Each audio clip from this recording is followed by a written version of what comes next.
Bonjour à tous, nous sommes le mercredi 28 septembre, il est très exactement 11h31 et 15 secondes et je suis ravie de vous retrouver comme tous les jours en direct sur la terrasse de Direct 8 avec un beau soleil parisien aujourd'hui, des températures extrêmement clémentes et un invité très prestigieux à mes côtés.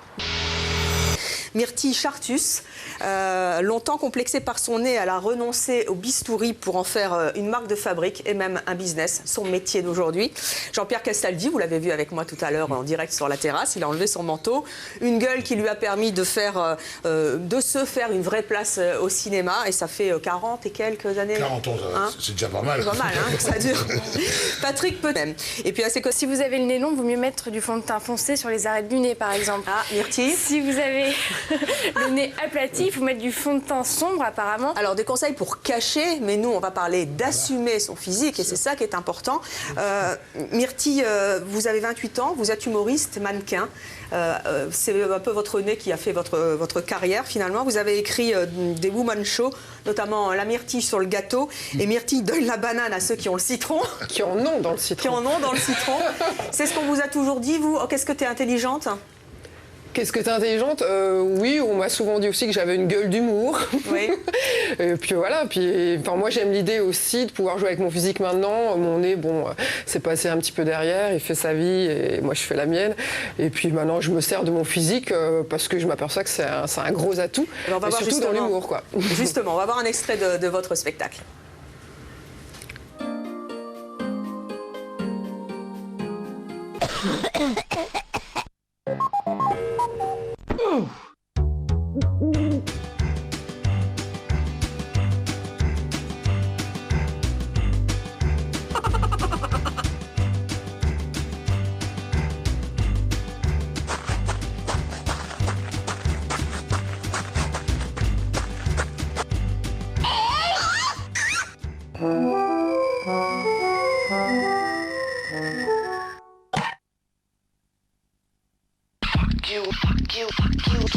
Bah ça tombe bien, hein. Je couche toujours le premier soir.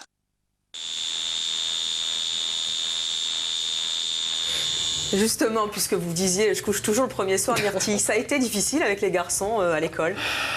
L'adolescence, oui, parce qu'en fait, ils avaient, comme j'aime à dire, ils avaient compris avant moi mon complexe. Parce que moi, j'ai le nez de mon père, j'ai pas eu, radadi radada. Oui. Mais bon, voilà, oui, ils m'ont embêté avec mon nez, et à partir du moment où ils m'ont embêté avec mon nez, j'ai pris conscience que j'avais un complexe, quoi. Mais... Comment vous y faisiez face?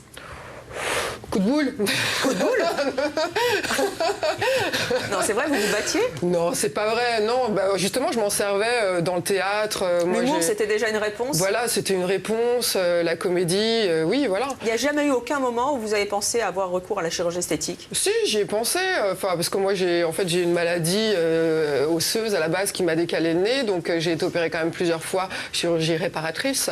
Et je suis tombée sur un chirurgien intelligent qui m'a dit que j'avais une tronche, que j'avais une gueule et que j'avais un nez à caractère, à sale caractère. Donc il m'a dit que ce serait une belle connerie de le faire refaire et puis voir un peu que tu peux te servir de ton physique, quoi. Oui. Qu'on n'est pas obligé d'avoir la tête à tout le monde. Moi je préfère être une originale qu'une copie. Donc c'est ce qui m'a fait comprendre et du coup ça m'a quand même calmé. Alors ça vous a calmé, vous avez 28 ans, ça n'a pas dû être facile quand vous étiez jeune, vous le disiez tout à l'heure. Qu'est-ce qu'elle vous disait, votre maman? Ma mère, elle m'a toujours dit que j'étais jolie. Elle vous le disait vraiment? Elle m'a dit, t'as le nez de ton père, mais t'es jolie quand même. T'es jolie quand même. Non, quand même, j'exagère un peu. Non, c'est pas Gérard Lopez, ça. Ça vient souvent des parents hein, quand on a un physique atypique. Bien entendu, ce qui est important, c'est de s'aimer soi-même, de s'aimer profondément. Mais quand on a une maman qui vous dit, mais t'es jolie quand même. Mais elle n'a pas dit ça, maman, parce que c'est une humoriste. Mais moi, ce que j'ai entendu qui m'a surpris un petit peu, c'est mon nez, il fait sa vie et moi, je fais ma vie. Non. Mais si. C'est-à-dire? Là, il y a un petit problème. Pourquoi il y a un problème?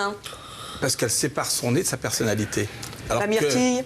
Je ne sépare pas, c'est-à-dire que maintenant, c'est de l'ordre de l'inconscient, mon nez. À partir du moment où j'ai réglé mon problème avec mon père, j'ai plus de problème de nez, quoi. Donc, il ne fait pas sa vie tout seul. Je veux dire, le complexe fait sa vie. Si les gens voient que j'ai quelque chose d'atypique, qu'ils trouvent mon nez atypique, c'est leur problème, c'est plus le mien, quoi. Moi, je m'en sers, donc à partir du moment où je m'en sers physiquement, je m'en sers plus intellectuellement, quelque part. Donc, vous êtes réconcilié avec votre nez?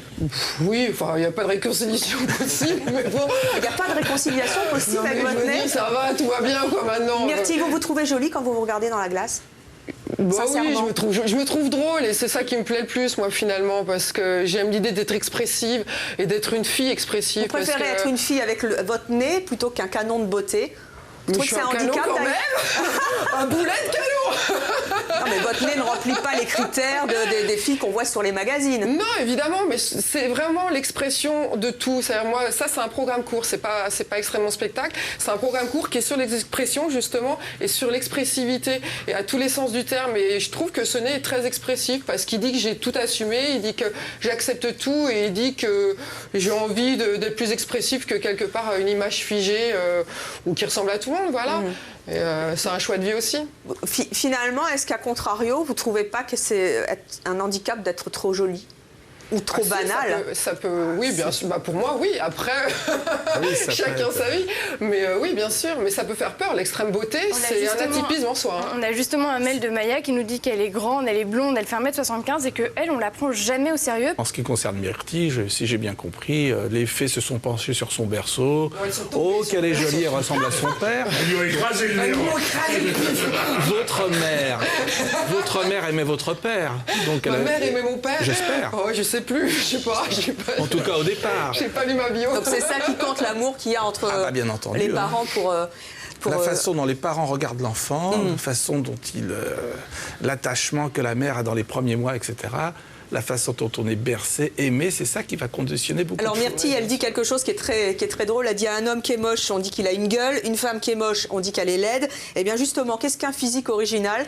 On est allé voir. Ça est très politiquement correct quand même. Hein. Ça vous fait rire, Éric Bilon? Vous qui mesurez combien déjà? 2,06 m. 2,06 m. Vous avez entendu ce téléspectateur qui dit qu'il faut avoir une taille normale. Ah, qu'est-ce qu'une taille normale déjà? Je sais pas, mais est-ce que je peux vous demander de vous lever? Parce que moi, 2,06 m, c'est quand même un... Allez, voilà. Je sais pas si on s'en rend compte à l'antenne. Bah écoutez, je peux venir à côté? Venez, moi, j'ai je vous en jamais prie. été... Venez avec moi. En plus, il est beau comme un dieu. Ah oui, vous êtes vachement grand, hein. Ouais. Mais non, c'est vrai, je suis pas mal. Mais vous pourriez pas vivre avec un défaut? Vous prenez dans la rue, que quelqu'un le regarde, il est terrifié. Pour faire face à ça, notamment quand vous étiez petit. Bah, c'est l'humour. C'est... Fun, bonjour. C'est ce que je disais. Myrtille, quel conseil vous pouvez lui donner? Quelle solution elle peut avoir alors qu'elle doit être belle comme le jour, cette jeune Elle fille? va vers eux, elle les attrape. Alors Myrtille, elle est complètement très surprise. Mais oui, mais c'est la vérité. Mais je sais, mais moi, quand j'étais ado, j'étais plus grande que la moyenne et je souffrais par contre aussi de ça parce qu'en fait, je me faisais draguer par des gens beaucoup plus mûrs que moi, je dirais, alors que j'avais 10-12 ans et parce que j'étais juste plus grande et que je faisais juste plus vieille, quoi. Donc je sais aussi que le côté sexué, entre guillemets, d'une jeune fille grande ou d'une trop jolie jeune fille, ça pose quand même un problème à l'adolescence aussi. Moi, j'ai deux choses à dire. À la question Oui, Jean-Pierre. qui nous écoute. Je vous rappelle qu'on est en direct, il est 11h56, il y a une solution à tous sur les physiques atypiques. Je veux lui dire la même chose que j'ai dit à ma nièce, c'est-à-dire que c'est vrai que le fait d'être en permanence, parce que les garçons, ils sont un peu responsables de ça, la demande, la pression sexuelle, parlons-en clairement, est trop forte. Donc, chance, entre guillemets, à un moment donné, de prendre une option dans ma vie, de devenir acteur. Donc, à partir du moment où j'ai compris, où j'ai lu Cyrano de Bergerac, j'ai compris qu'il y avait deux solutions. Il y avait le physique, comme disait dans le temps, on disait chez les paysans dans le temps, la beauté, ça se mange pas en salade. C'est ce qu'on disait dans le temps. Et très vite, quand on veut devenir acteur, on se rend compte que c'est la mécanique intérieure qui vous donne de la présence. Moi, je préfère vous regarder dans le blanc des yeux que regarder votre nez, mais enfin, vous avez sûrement autre chose à me dire que votre nez. Et donc, c'est plus intéressant. Mais bon, il y a des gens qui regardent en dessous de la ceinture, bon, ça les regarde, mais quand... C'est un physique atypique, Michael Jackson. Oui. Mais à la base, il ne se supportait pas lui-même, et pas comique comme Boudère. Quand on a un physique atypique, qu'est-ce qu'on fait quand on a un physique atypique et qu'on ne peut pas devenir acteur? C'est la question que je vous pose, et j'espère que vous allez avoir des solutions pour tous les téléspectateurs qui nous regardent. Margot, vous vouliez... une question justement d'un jeune téléspectateur. Allez, on va prendre quelqu'un au téléphone. Bonjour. Allô? Allô? Allô? Oui, bonjour. Oui, bonjour. Comment vous appelez-vous? Solène. Solène, qu'est-ce que vous vouliez nous dire? Je voulais juste vous dire que je trouvais ça assez osé de faire une émission intitulée « Comment tirer parti de son physique atypique », sachant qu'il est évident que vous avez eu recours à beaucoup de chirurgie esthétique. Moi? Oui, vous. Oh, bah pourquoi vous dites ça? Parce que ça saute aux yeux, tout simplement. Ça saute aux yeux? Vous voulez que je vous montre le derrière de mes oreilles? Regardez. Non, merci. Au revoir. Au revoir. Bah voilà, comme ça c'est dit. Ce genre de réaction, c'est impressionnant. Ah bah oui, on a voulu vous blesser. Certainement que c'est une jeune femme qui se sent pas très bien dans sa peau, on pointe son problème et pour elle c'est insupportable. Alors, le chirurgien de Myrtille a été extrêmement... Ah bah écoutez, les gens qui après ont des problèmes absolument monstrueux, qui ne se reconnaissent pas, qui retournent chez le chirurgien, mais ce sont des problèmes... mais c'est horrible. Mais la chirurgie esthétique, enfin je parle d'excès dans la chirurgie esthétique, crée des atypismes. Moi j'ai un jeu de mots que j'aime bien dire, que c'est en fait que la chirurgie esthétique en excès, c'est une machine à freak. Freak au sens créature du terme, et une machine à freak, mais l'excès, je parle de l'excès, parce que se faire retoucher quand on est très complexé, franchement, il y a des fois c'est quand même très utile pour aller mieux. Oui, mais je parle des excès de chirurgie esthétique, ça crée des gens plus atypiques que les gens qu'on dit atypiques souvent. Mais c'est fou ce que c'est encore tabou en France. Au propos de votre émission, parce que je vois à travers les questions qui viennent, c'est qu'on ne leur donne pas une vraie réponse, c'est-à-dire... Il est midi 20 minutes et 50 secondes très précisément. Nous sommes de retour en direct sur le plateau d'Il y a une solution à tout pour parler aujourd'hui des physiques atypiques. Vous vous sentez moche et vous avez du mal à l'assumer, trop petit, trop grand. Eh bien, vous nous en parlez avec des invités qui ont des solutions incroyables et qui ont tiré justement beaucoup de force de leur physique atypique. Nous avons avec nous Myrtille Chartus qui, elle, a tiré parti de son nez. Elle en a fait son métier, humoriste et puis aussi mannequin. Nous avons Jean-Pierre Castaldi, une vraie gueule de cinéma, qui parlait tout à l'heure de Brad Pitt et de ses physiques un peu aseptisées. Non, parce que Brad Pitt, en plus d'être beau, c'est un grand acteur, ce qu'on dit très peu quand même. C'est un immense acteur, et en plus d'être un grand acteur beau, il est plus que ça, c'est un être humain profondément intéressant. Alors on fera un sujet sur Brad Pitt un jour. Lui, en tout cas... Ça dure quelques heures, vous faites débrider les yeux, c'est assez sanglant comme opération, c'est pas très glamour.